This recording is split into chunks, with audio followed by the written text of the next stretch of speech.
Hi, I'm Samir Jain at Active Allocator. I was just speaking to a prospective investor who said, "Hey, you guys are building a great firm, but you never talk about my risks to investing in your business." I was tempted to say none, but better sense prevailed. Well, as in any early stage firm, executing a business plan is a risky business. And in response, we are prepared to adjust our business model to, if need be, move into adjacent markets and, if necessarily, morph, merge, collaborate. So we face all typical risks that any early stage disruptive wealth tech company is likely to experience. Things like our inability to execute, key employee attrition, a lack of funding, a failure to protect our proprietary IP and intellectual property rights.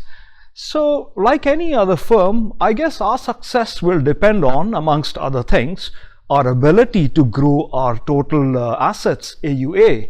And if we are unable to implement our growth strategy to develop new investment solutions and services to gain new clients, our results are bound to be adversely affected. Also, in parallel, a decline or a slowdown of growth in the value of financial market assets may reduce the value of our AUA and therefore our revenues and cash flows. And all of this can be triggered by things outside our control, negative public perception and reputation of the financial services industry may reduce demand for financial advice. And then our clients are financial advisors. Their failure to obtain new clients or a cancellation or a non-renewal of existing contracts with their clients, or even unanticipated delays to the conversion of client assets onto our advice platform could very well derail our growth trajectory. And then there are, of course, things like changes to our pricing policy in response to the pricing policies of our competitors. All of this can adversely affect our revenue too.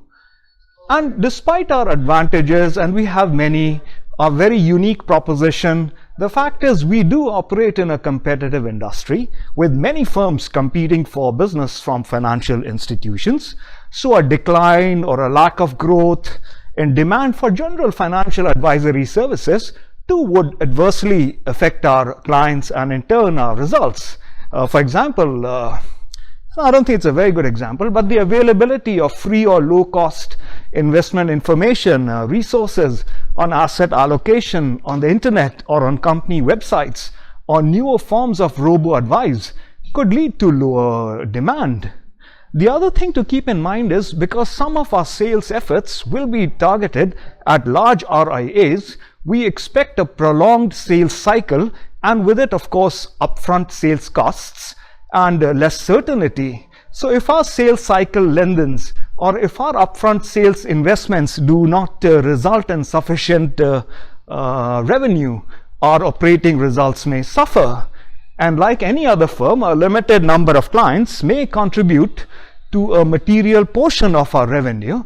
And if these guys terminate their contracts, this could have material adverse effects on our results. And then, of course, there are unanticipated changes to I guess, economic terms in our contracts with clients, renegotiations, downward pressures on fees we charge our clients. All of this are risks. I'm sure there are many more risks that one can think through, but the idea is to anticipate some of these risks and purposely build to manage them. And that is the very nature of risk management. Thank you so much for listening in. Bye-bye.